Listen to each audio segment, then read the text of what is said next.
What would you do if you were at a fancy Christmas party at Mr. Miyagi Tower and suddenly it was taken hostage by Huey Lewis, Michael Bolton, Jeffrey Dahmer, and Severus Snape? I like to think I know what I would do, and that's exactly what this bad sumbitch did. I like to paint dolls, and today I'm painting one of the most badass movie characters of all time, John McClane from Die Hard. Welcome to the party, pal! I like to paint dolls. This John McClane model was put out several years ago by Wicked 3D, and I actually purchased it on a special deal that they were offering to their Patreon followers.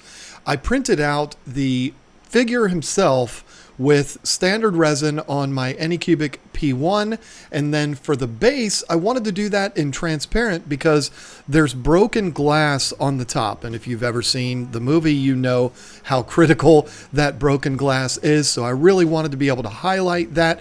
I printed it in transparent on my Uniformation GK-3. This was a bit of a challenge because I screwed up the supports and it really warped the whole base. So I had to print it twice, but once I got it printed with the transparent resin, everything worked out really well. I filled all of the gaps with resin and wood filler, sanded everything smooth, and it was ready to paint.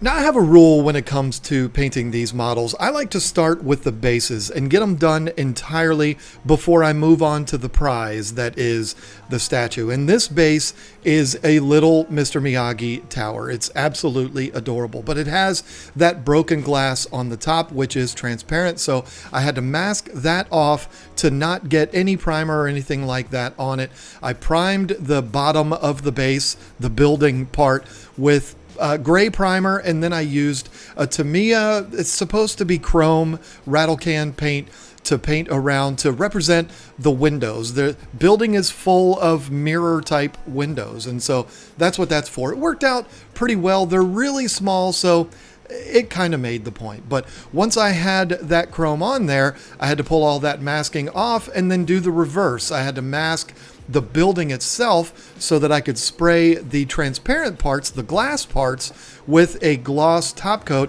to bring that transparency back. And then once I was done with that, I moved on to painting the actual floor that John McClane's standing on. I never was able to see really what the color of the carpet or anything like that is, so I just painted it gray, and there's a lot of little bits of broken glass on there, so it was kind of a pain in the ass, but I got it done. Next, I had to paint the little trim that's around the top of the base that the glass shards come up out of. And this was going to be a massive pain in the ass to get a little brush in there and paint between all of these pieces of glass. So I decided to mask off that floor area that I had just gotten done painting with silly putty and then mask the building off with tape. That was not a problem. But what was a challenge was to mask off the glass because I needed to be able to paint in between all of the little pieces. So I used a product that I've never used before, but surprised me a lot, and that is Vallejo's liquid mask. I just put it on with an old brush and waited for it to dry, and it turns clear. And then I was able to spend about 30 seconds painting that piece of trim black. The whole process took like 45 minutes to get it prepared to take 30 seconds to paint the trim. I don't know. It is what it is. I don't mind masking, especially when it makes the job so much better. It's not a matter of it being easier. It's a matter of it being better results. And this definitely did the trick on all of the pieces that I remembered to mask off with the liquid mask. There was a couple of little teeny pieces of glass that I missed, but you'll never see it, so I ain't worried about it. Now it was time to go through and painstakingly paint all of these little lines that are the brick areas of the building between the windows. Now, as you're watching this, you're probably thinking, you know, this I like to paint dolls guy is a freaking world-class painter. He can really paint lines. No, that's horseshit. These lines are not perfect. Everything is very small. Yes, all of the lines and everything are sculpted, but it was really, really challenging to get a perfect line straight across all of these. But it's so small that it's not something that really anybody's going to notice. And you know what? Listen, if you do notice it and it's a problem for you, you can take this entire model, shove it right up your ass, and never come back here again. That's the way I feel about it. They look good enough. I'm not a that's good enough person unless it's good enough. I don't know if that makes sense or not. But anyway, enough of all of that. I painted all of these lines with Monument Hobbies burnt umber color, because when I watched the opening scene of the movie where it actually shows Mr. Miyagi Tower, that looked like the closest color to the building itself. So there it is. Now there's a few more details on this base, starting off with the bomb and detonator. I painted the C4, I believe it's called C4 color. I don't know what the color was that I used there. And then the blasting caps, of course, I painted silver. But then when it comes to the wiring and the detonator, I really wasn't sure what it was supposed to look like. So I Googled Die Hard detonator and this popped up. And so there you go. I painted it to match that. I used blue and yellow and black for the wires. And then on the detonator itself, I don't remember what all the colors were, but it was red, it was blue, it was white. I just made it look as close as possible to what you see in that picture. I don't even know if you see them in the movie. I don't remember, but I did it on here and it looks good.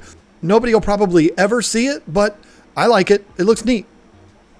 And then there's two more details for the base. One of them is a really big walkie-talkie that says Yippee-ki-yay on it. I'm going to be honest with you. I thought this was a little corny and I just didn't even use it. I printed it, but I thought I don't know. It just threw me off. I didn't like it. No offense to Wicked. It's just one of those things that to me, it just didn't fit the model. So I just threw it away. But the badge, this is another thing that I'm not a huge fan of a title being on the statue. I don't feel like this should have to tell you it's a Die Hard statue. If you know, you know. If you don't know, well, then you're no friend of mine. I don't feel like there needs to be a big sign on it that says this is a Die Hard statue. But with this one, it was going to leave a big hole in the base if I didn't put it in there, and it's right on the front, and I don't know. It's pretty cool because it is his New York City Police Department badge, so I went ahead and painted that with gold. I used a little bit of the Tamiya panel line wash stuff, and then painted the letters white, and that was it. The base is finally done. Now to my favorite part, the part that we really do this for, right? We don't do this hobby so that we can paint bases. We do this so that we can paint our favorite characters. And so this is the exciting part. And this is why I'm so glad that I do the bases first, because then I get to have fun doing the character and get to see it all come together, and it's just a blast. So anyway, I primed everything to start off with Citadel primer. I used Chaos Black. The only reason I used that is because that's what Ground Effected used. And, you know, it is what it is. I love that guy. But I actually don't use this primer anymore. Not because it's not good. It's actually great. But it's really expensive, and you go through it pretty quick. And my office stinks for like 4 days after I've used it. So I use a different primer now. But this stuff is great, you know, if you're rich. Next was painting John McClane's wife beater, and I painted this white because it's white in the movie. Well, for most of it. I mean, as you know, it does get really, really dirty towards the end of the movie, and he actually is manly enough to have just removed it and run around Mr. Miyagi Tower without a shirt on at all. I admire that, but this one, he has the shirt on, and it is the white wife beater. I had the option of doing it all nasty and brown and stuff like it was like 3/4 of the way through the movie, but I didn't want that. I painted it white, and then I added a little grime to it later on in the process, but that was it. And while I had the white out, I got started on the skin tones, and this is where it makes me question why I don't just use white primer, because I always end up painting everything entirely white. I like the way skin tone colors look over white rather than black. They just end up brighter and more vibrant. So I don't know. Maybe I should just start using white primer. Someday I will, I guess, and be able to completely skip the priming step. It just makes too much sense for me to do it, I guess. All right, as I go through this whole process of painting these skin tones, I want to talk to you about a little adventure I went on to try to seek out the holy grail of all skin tone colors, at least according to the internet. And I will go through with you exactly what colors I used on all of this, because I think the skin on this model turned out really, really nice. But I was on a quest to seek out Orcish dermis. If you've watched any videos on YouTube about painting 3D models, you have seen Orcish dermis, particularly if you've watched Ground Affected, Shelf Candy. You've seen it and you've wanted it. And for me in the United States, it was absolutely impossible to find. So I decided I was going to do a DIY Orcish dermis, and I watched Jayvee Design's video, just like you have, and I saw his formula, and I saw that Shelf Candy actually vouched for that formula. So I said, well, that's the one that I'm going to use. And I went out to try to find the colors that he uses in his formula, which is German orange from Vallejo, fluorescent red from Vallejo, and then molten orange from Army Painter. I already had German orange, but needed the other two. I went to a Hobbytown, USA, which is an hour and a half away from me, and they carry Vallejo. It's the only place around me that carries it, but they don't carry the game color line. So I wasn't able to get really anything there. But I did pick up a couple extra bottles of the German orange, because if I was going to mix up this color, I wanted to get a lot of it. But I did have to go to another store, so I went to a nerd store down the road, which is a Warhammer store, and they sell Citadel and Monument and all of that. And they also sell Army Painter, so I was hoping that they would have those colors, and they didn't. In fact, when I got home, I looked online to see if I could find the Army Painter Molten Orange. As far as I know, that paint doesn't exist. I don't know where Jayvee got it, but whatever. While I was in the store, I Googled alternative paints for those colors, and they told me Monument Hobbies fluorescent red to replace the Vallejo fluorescent red, and burnt orange from Monument Hobbies to replace the molten orange. So I got all of that. I brought it home. I mixed it up according to Jayvee's formula ratios, and it was way too dark, at least from what I'm guessing, or what I was guessing at the time, because spoiler alert, I have since gotten the real Orcish dermis. We'll talk about that in a future video, but I mixed this up and I had no reference to go by. You go online and you type in Orcish dermis, you're going to see 10 different colors. I mean, it's impossible to know exactly what that color is just based on looking at stuff online. So I didn't know if the color was right or not, but I went with it, because even though it was probably going to end up being too dark, I still thought it looked nice, and I actually used it on this model. But before I continue, I want to be very clear. I'm not saying that Jayvee's formula is too dark. What I'm saying is the formula that I mixed up was too dark because I used different colors from what Jayvee used. So I just wanted to be clear about that, because he seems like a really good dude, and it seems like he has created a perfect match for Orcish dermis. And the fact that Shelf Candy vouches for it, to me, tells me all I need to know, because I think that guy is super talented and the best channel on YouTube. If you want my honest opinion, there is no channel on YouTube that entertains me more than Shelf Candy, and I'll say it right to your face. When he uploads a new video, it's like a major event in my household. Cancel all my plans, because I am going to be watching that video probably 4 or 5 times in a row. What do you want me to say? I'm a huge dork. I love that channel, and I feel obligated to mention, fuck you, Glenn. Okay, let's stop being a child and let's go back on task here. As far as the skin tones go, I mentioned in my previous video that I'm working on my own formula for skin tones that I want to use every single time.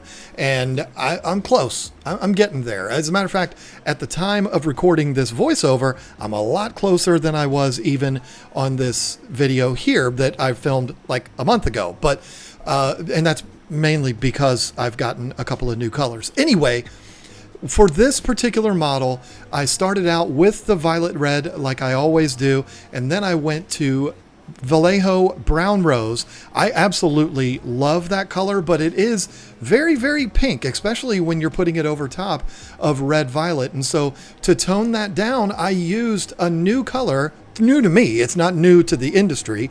It's a color that I picked up while I was at the nerd store looking for the colors for Orcish Dermis. I got Tan Flesh and also Warm Flesh from Monument Hobbies. I am a sucker for skin tone colors, so if I see a new one that I haven't used yet, I'm going to give it a try. And on this one, I tried the Tan Flesh over top of that Brown Rose. And let me just tell you, I absolutely love this color. The only thing that would have made using this color better would have been if I was able to do it with my pants off. It was incredible. And I think it's going to be in the rotation for my skin tones from this point on. And sometimes if I'm doing somebody that has a darker complexion, I might end up using that Warm Flesh too from Monument Hobbies. But for this one, John McClane doesn't have a dark complexion. He's kind of a pale guy in the movie, just very sweaty and bloody and manly.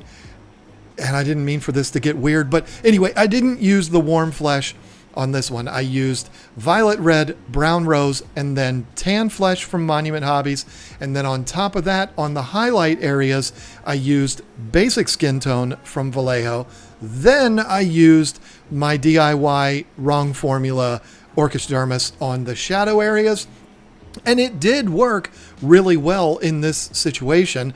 But again, since then, I've gotten the real Orcish Dermis, so I'm using that now. But I did throw away the formula that I mixed up. Actually, that color works really well for certain things, like in the eyeballs, like the red areas of the underside of eyelids, stuff like that. And then also, I've done a couple of models. I know this is going to sound weird, but where I needed to paint tongues, and I used this color on that. So it's worked out really well. I'm not going to throw it away, but it's not Orcish Dermis. Again, stay tuned for a future video coming out very soon, and I will share with you my very first experience using the real Orcish Dermis, and I'll tell you how I got it. And I think it was pretty genius what I did to get it. But anyway, I didn't break any ground. I just ordered it. But anyway, I'll talk all about that in a future video, I promise. Once all of the skin tones were done, I used Vallejo Satin Varnish in a rattle can to top coat all of those skin tones. I've been using this on several models and I like it a lot. It gives the appropriate sheen to skin tone. It's not too shiny and it's not completely matte.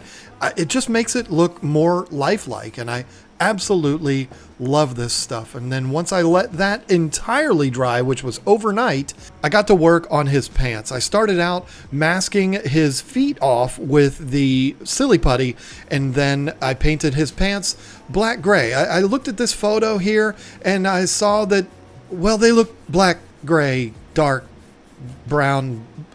I don't know. I don't know dress pants. I wear cargo shorts that are camo. Like, I painted it black gray. They look good. Now's the time to start painting some of the gore on this thing. It's not an overly gory model, but you know, if you watch the movie, that John McClane took a lot of damage in this movie, and he has just battle scars all over him. But I started here with the ones that are actually in the clothes. I used 3 different Citadel colors just to give it a little, I don't know. I don't even know a little what. I don't even know what I'm talking about. But I used 3 different colors. I used Berserker Red, Blood Angels Red, and Careboard Crimson, all from Citadel. They're all contrast paints. At least I think they are. And they've always worked really well for me anytime I need to paint any blood on anything. I went through his wife beater and his pants and put those on there. And then I dry brushed the pants a little bit with a couple of different browns and things like that to just kind of make them a little dirtier and brown them up a little bit, because there is a lot of brown in his pants. And then I got to work on the belt. I used one of my favorite colors for the belt, which is Cygor Brown from Citadel. But before I did that, I used Deck Tan to lighten it up and then put the Cygor Brown over top of that. If you put Cygor Brown over top of black gray, you're not even really going to see it. So to make it look a little bit more like a brown leather belt, I painted it with Deck Tan first, then the Cygor Brown. Just one coat makes it look leathery. I don't know. It's almost like a magical paint. I love that. And then for the belt buckle, I just used Monument Hobbies bronze. Pretty easy stuff. I like to paint. Now I have a machine gun. Ho, ho, ho. As John McClane went through Mr. Miyagi Tower and took out these bad guys, he accumulated some guns, and it's time to paint those. I painted them with black. Vallejo black. That's what I did there. And then I ended up dry brushing a little bit of silver on them to make them look a little bit more gunny. And then I went with the same process on all of the skins, painting in all of the wounds that he has, the same three colors: Berserker Red, Careboard Crimson, and Blood Angels Red. Is that what it is from Citadel? And then I dry brushed his ape-like hairy arms and chest with just black Vallejo paint, dry brushing it. It's nice because the hairs are actually sculpted into this, so dry brushing it gave it that effect and made his arms look like ape arms and his hairy chest. Again, so manly, this guy. I like to. For the head on this model, which is basically out of focus throughout all of the footage that I have, I'm still learning this, even though I've been making videos on YouTube for 14 years now and done it as a full-time job for 5 years. Anyway, yeah, one of these days I'll learn how to use the focus on my camera. But for this, it's actually pretty simple. It's just a matter of painting the eyes, the lips, and the eyebrows, which is, as I said on my Ozzy Osbourne video, my favorite part of the whole process. This is where it turns into a character. This is where it comes to life, blah, blah, blah, all that stuff. I love it. This is the reward at the end of the project for me. It's just my favorite part of the whole process. With John McClane, Bruce Willis, it is a little bit of a challenge because his eyes are a very unique color. Ozzy's were too, but it's like a bluey green, teal, hazel.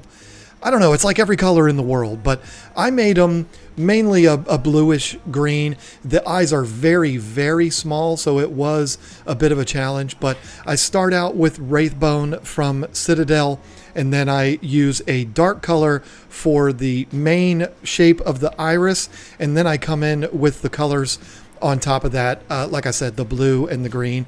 Then a black pupil, specular highlight, coat it with gloss, and it's done. I wish I could give you more detail than that, but unfortunately, all of this footage is out of focus. Again, someday I'll learn how to do this, and I'll be better at it. But I do give you some close-ups of the eyes here, and they turned out really good. For the lips, I believe I use Reichland Flesh Shade or Gilliman Flesh, one of the two. I don't recall exactly which one I used. And then it was time to paint his eyebrows and his hair, his glorious receding hairline of hair. Now, you got to understand, I'm a guy that's almost 52 years old, but when I was in my 20s, like 21, 22, I started losing my hair. I'm not doing a commercial for a hair club for men. I'm just saying my hairline started to retreat at the age of 21. And so when I saw Bruce Willis in Die Hard and all of the other things that he did, not just Die Hard, but he was like a hero to me, because I'm like, this guy is a total badass. He is a great actor, and he's got a receding hairline that's even worse than mine. I don't know. That made him a hero to me. But to paint it, I just used Cygor Brown. Now, I had also painted the whole hair with the skin tone colors, and I did that because, again, painting Cygor Brown over top of black just makes it look like black. So to make it look like that brown color, I painted all of the skin tones underneath it, and then basically one coat of Cygor Brown over the top, and that was all it took. It was relatively easy, especially since Bruce Willis, like me, is somebody that is follically challenged.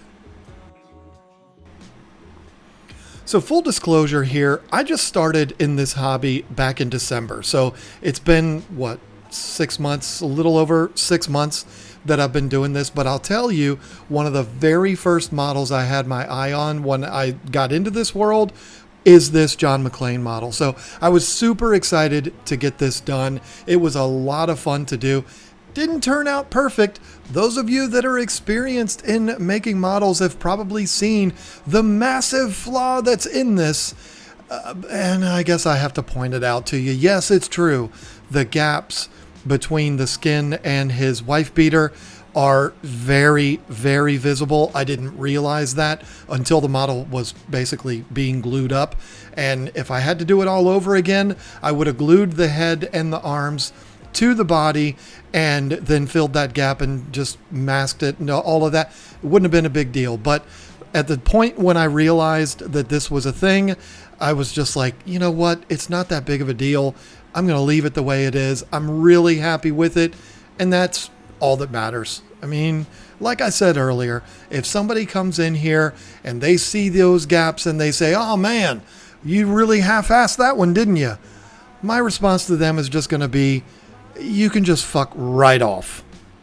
Thank you so much for hanging out with me for the last 26 and a half minutes. It's really been a lot of fun. I am enjoying making these videos. They do take a long time, but I really do enjoy it. I've always enjoyed making videos, and making videos like this are a lot of fun to do. So hope you enjoyed it. Hope you got something out of it. I am brand new to this. I'm not somebody that is a seasoned veteran that is even qualified to teach anybody anything. But if you picked up something up from this, I'm super glad about that. I know I like watching these kind of videos, and I pick up on things all the time, even if the person that's making the video didn't intend to teach anything. So I hope that's the case here. Maybe someday I'll consider myself qualified to teach you a thing or two, but as of now, no. I just like to share this hobby because it's a lot of fun. Thank you once again for watching this, and I look forward to seeing you again on the next one. It's going to be very different. I'm going to be painting my dog. I know that sounds weird, but just trust me on this one. It's going to be fun. She is a total badass, possibly even a bigger badass than John McClane. Oh, by the way, I know it's not Mr. Miyagi Tower, it's the Nakatomi Plaza. I wonder how many people have already typed that in the comments.